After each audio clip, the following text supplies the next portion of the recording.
Hello అండి, ఈరోజు వీడియోలో ఆల్మోస్ట్ 4 to 5 మంత్స్ వరకు స్టోర్ చేసుకునే రోజ్ వాటర్ని ఇంట్లోనే ఎలా ప్రిపేర్ చేసుకోవాలో తెలుసుకుందాం. సో వీటి కోసం ఈ టైప్ రోజా పూలు తీసుకోవాలి. వీటిని పన్నీర్ రోజెస్ అంటారు లేదా నాటు రోజా పూలు అంటారు. ఇంకా మీలో ఎంతమందికి నాలాగా రోజా పూలు అంటే ఇష్టమో కామెంట్స్ లో చెప్పండి. సో ఒకసారి వీటన్నింటిని బాగా క్లీన్ చేసుకుని పక్కన పెట్టి, ఒకవేళ మీకు ఈ టైప్ రోజా పూలు దొరకకపోతే నార్మల్ రోజెస్ కూడా తీసుకోండి, పర్లేదు.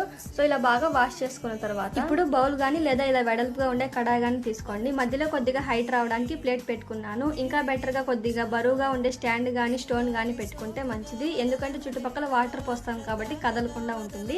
సో ఇక్కడ నేను మధ్యలో పెట్టుకున్న బౌల్ లో మనకి రోజ్ వాటర్ పడుతుంది. ఇక్కడ ఈ ప్లేట్ కి బౌల్ పెద్దదైందనేసి మళ్ళీ బౌల్ ప్లేట్ మార్చేసాను. చుట్టుపక్కల ఆవిరి అనేది అస్సలు బయటికి పోకూడదండి. సో జాగ్రత్తగా ప్లేట్ ఇంకా బౌల్ సైజ్ ని చూసుకుని పెట్టుకోండి. ఇంకా పైన కొద్దిగా బరువుగా స్టోన్ అయితే పెట్టుకున్నాను, కంపల్సరీ ఏం కాదు, బట్ ఐస్ క్యూబ్స్ మాత్రం డెఫినెట్లీ యాడ్ చేసుకోండి. సో వీటిని మనం 25 to 30 minutes వరకు హీట్ చేసుకోవాలి, అప్పుడే మనకి రోజ్ వాటర్ కలెక్ట్ అవుతుంది. బట్ నేను 20 minutes వరకే హీట్ చేసుకున్నాను. ఇక్కడ నేను 2 types ఆఫ్ రోజ్ వాటర్ అయితే చూపిస్తున్నాను. ఇది స్టార్టింగ్ లో రోజెస్ లో వాటర్ యాడ్ చేసుకున్నాం కదా, ఆ రోజ్ వాటర్. ఇది మనకి బౌల్ లో కలెక్ట్ అయిన రోజ్. ఈ వైట్ కలర్ లో ఉండే రోజ్ వాటర్ మనం ఆల్మోస్ట్ 4 to 5 months వరకు స్టోర్ చేసుకోవచ్చు. ఇది మన స్కిన్ కి ఒక మంచి టోనర్ లాగా యూజ్ అవుతుంది. మార్నింగ్ ఫేస్ వాష్ చేసుకున్న తర్వాత స్ప్రే చేసుకునేయడం. ఇంకా ఈ పింక్ కలర్ లో ఉండే రోజ్ వాటర్ మనం 10 days వరకే స్టోర్ చేసుకోవచ్చు. ఇది ఎక్కువగా ఫేస్ ప్యాక్స్ లో మిక్స్ చేసుకోవడానికి యూజ్ అవుతుంది.